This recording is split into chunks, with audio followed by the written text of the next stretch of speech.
Donald Trump rescinded the umbrella of the Department of Agriculture. So basically, the umbrella includes SNAP EBT, something called Farm to School breakfast and lunch program, WIC, which is like women and children, small children.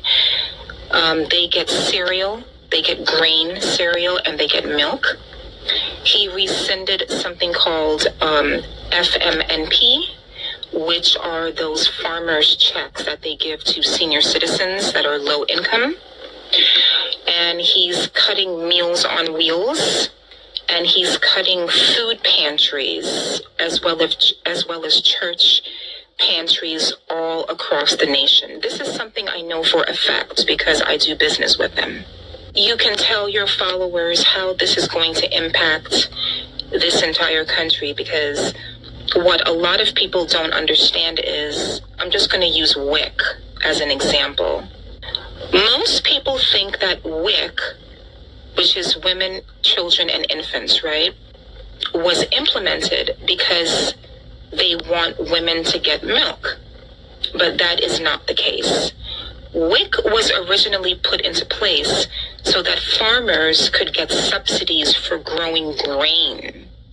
That's why when you are on WIC, you can get all that rice cereal, cornmeal cereal, oatmeal cereal, and things like that.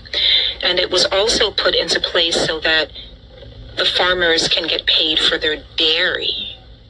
That's the reason why when mommies are on WIC, they get so much milk. I mean, jugs and jugs and tons of milk that they don't even know what to do with the milk. So they end up making cheese, they make yogurt. Sometimes they just give it away because they don't know what to do with all that dairy and all that cereal. The fact that they're helping single mothers and mothers who are in need is just like gravy.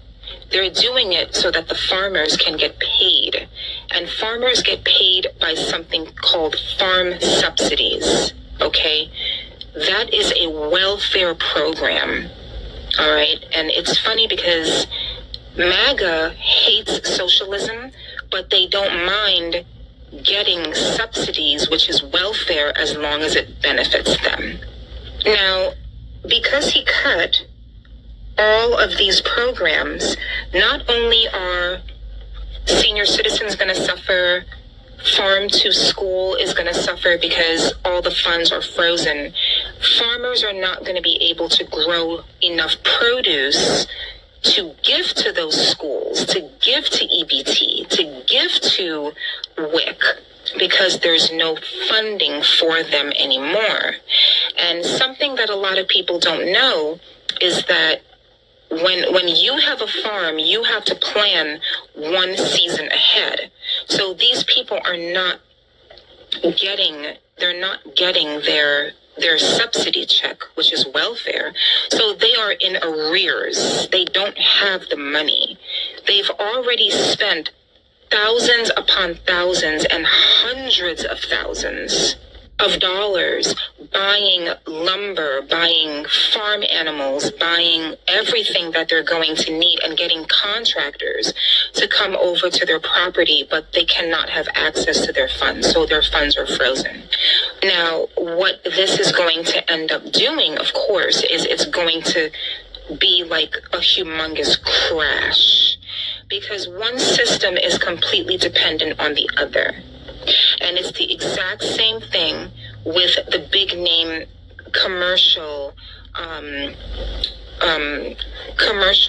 food companies like Sodexo. Do you know what I'm saying? There's a company called Sodexo. I think they might have been bought out by Cisco. Don't quote me on that. I'm not 100% sure. Sodexo also requires the farmers to work with them. They actually hire farmers to give them food. And this is what people rely on, like in a hospital system. The food comes from these major companies. And when the farmers are not getting their checks and they can't do what they need to do, these other corporations are not going to be able to feed people. So it's going to have a horrendous snowball effect on our society. We are not going to be able to recover from this. So now, here is what the truck drivers are now saying. I don't know anything about truck driving, so I'm just going to give you the simplistic of it. So when a truck driver is called by dispatch to go pick up a load, it's called a load, right? That load has to be weighed, and I think it goes by the ton. I have been told in my private meetings that the loads are getting lighter and lighter and lighter. And what that means in layman's terms is that there's just not a lot of food that's being distributed throughout food pantries, schools, neighborhoods, hospital systems, etc. So even the truck drivers are saying that something is definitely wrong because they're not getting a lot of loads.